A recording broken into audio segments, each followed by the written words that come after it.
Three ప్రేక్షకులకు నమస్కారం. నేను డిఎన్వి ప్రసాద్ స్థపతి.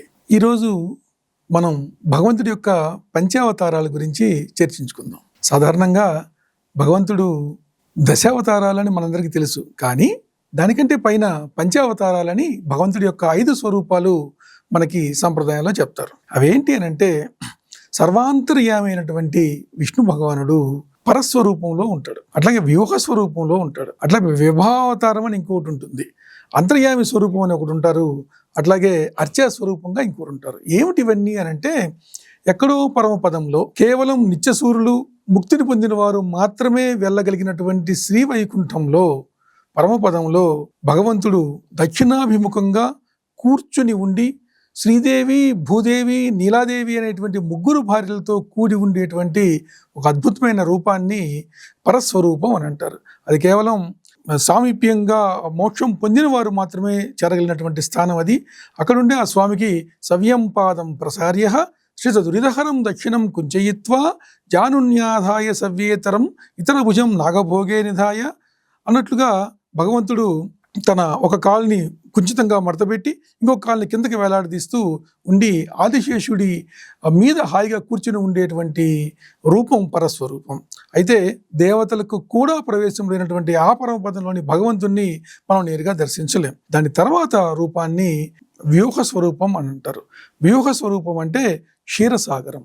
మనం అందరం వింటూ ఉంటాం, పాలకడలిలో ఆదిశేషుడి మీద విష్ణువు హాయిగా పవలించి ఉంటాడు, పాదాలని శ్రీదేవి భూదేవులు ఆయన పాదాలని ఒత్తుతూ ఉంటారు, ఆ సనక సనందనాదులు నారద తుంబురాది పరివార గణమంతా అక్కడ ఉంటుంది అని చెప్పి మనం వింటూ ఉంటాం. ఎస్, అదే వ్యూహ స్వరూపం అని అంటారు. భగవంతుడు క్షీరసాగరంలో అంటే పాల సముద్రంలో ఆదిశేషుడు ఒక శయ్యలాగా తను ఒక ఆకారం దాల్చి తను పడగ నీడల్లో అలా భగవంతుని ఆచ్ఛాదనగా ఉన్నటువంటి ఆ రూపంలో విష్ణుమూర్తి హాయిగా పనుకొని శయనించి అక్కడ దేవతలందరికీ దర్శనమిస్తారు. ఇంద్రాది దేవతలందరూ భగవంతుడితో ఏదైనా చర్చించాలి అని అంటే ఆ క్షీరసాగరం వరకు వచ్చి వారు చర్చించి వెళ్తారు. అది భగవంతుడికి ఒక ఆఫీస్ అని చెప్పి అనుకోవచ్చు. అంతేనా? అంతేకాదు, భగవంతుడు కొన్ని సందర్భాల్లో తనంతట తనే పైనుంచి దిగి వచ్చి సాక్షాత్తు భూమి మీద ఆయన అవతరించడం అంటే ఏంటి?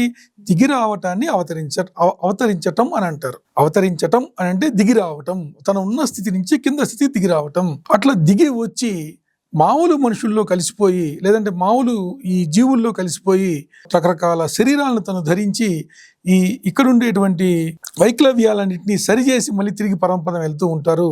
దానికి విభవావతారాలు అంటారు. అంటే భగవంతుడి యొక్క వైభవాన్ని ఈ భూమి మీద తనకు తానే ప్రకటించినటువంటి అవతారాలు కనుక వీటికి విభవావతారాలు, వైభవావతారాలు లేదా విభవావతారాలు అని పేరు. అవి 10 అవతారాలు ఉంటాయి.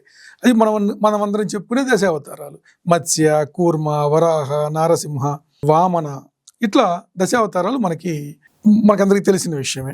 ఆ తర్వాత ఉండే స్వరూపం ఏంటి అని అంటే అంతర్యామి స్వరూపం. ప్రతి జీవిలోనూ భగవంతుడు ఉంటాడు. మనకు కనిపించేటువంటి ఈ లోకం అంతా 3 అని చెప్పి భగవద్ రామానుజ వారు చెప్పారు. అదేమిటి 3 అంటే పరమాత్మ, జీవాత్మ, ప్రకృతి అనేటువంటి 3 సమ్మిళితమే ఈ ప్రపంచమంతా, ఈ విశ్వమంతా, అఖిలాండకోటి బ్రహ్మాండాలన్నిట్లోనూ ఈ 3 మాత్రమే ఉన్నాయి అని చెప్పి భగవద్ రామానుజ వారు చెప్తారు. అట్లాగే ప్రతి జీవిలోనూ ప్రతి వస్తువులోనూ భగవంతుడితో పాటు పరమాత్మ, పరమాత్మతో పాటు జీవాత్మతో పాటుగా ఎప్పుడు ప్రకృతి అంటే ఏంటి? ప్రాకృత్యము చెందునది అంటే ప్రకృతి. ఈ కనిపించేటువంటి ప్రతిదీ కూడా ప్రాకృత్యం చెందుతూ ఉంటుంది. ప్రాకృత్యం అంటే మారుతూ ఉంటుంది. మన కన్ను గమనించకపోవచ్చు, మన స్పర్శ గమనించకపోవచ్చు, కానీ ఎంతో కొంత మనకు కనిపించే ప్రతి వస్తువు మారుతూ ఉంటుంది. ఉదాహరణకి ఒక ఇత్తడి వస్తువు ఉంది అనుకుందాం. ఒక 5 రోజుల తర్వాత అది నల్లగా అయిపోతుంది. ఏదో చిలుము పట్టింది అంటాం. అది ఒకేసారి చిలుము పట్టిందా? లేదు. క్రమక్రమంగా ప్రతి సెకనుకి నిమిషానికి ఎంతో కొంత మార్పు చెందుతూ మన 4-5 రోజుల తర్వాత కానీ మన కంటికి దాన్ని గమనించే స్థితికి అది వస్తుంది అనమాట. కాబట్టి నిరంతరం ప్రాకృత్యం చెందేది, మార్పు చెందేదాన్ని ప్రకృతి అని అంటారు.